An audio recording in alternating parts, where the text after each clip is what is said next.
নিশ্চয়ই এলন মাস্কের ছিল, কিন্তু এলন মাস্কের স্ট্রাগল সম্পর্কে জানো? এলন মাস্ক একসময় একটা বড় বাসায় থাকতেন, এমনকি খাবার জন্য পর্যাপ্ত টাকা ছিল না তার কাছে।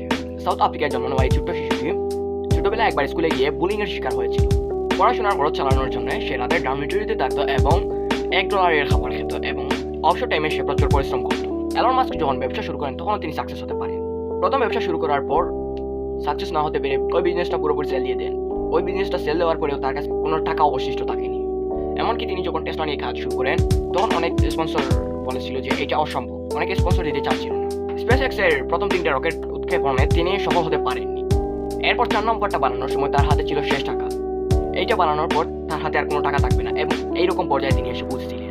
একবার ভেবে দেখো, তুমি আমি হলে হয়তো চতুর্থ স্পেসএক্স বানানোর চেষ্টাই করতাম না, অন্য কাজে লেগে পড়তাম, কিন্তু এলন মাস্ক রিস্কটা নিয়েছিলেন এবং 4 নম্বরটা বানাতে সফল হন। এই জন্য আজ ইতিহাসের পাতায় এলন মাস্কের নাম লেখা আছে।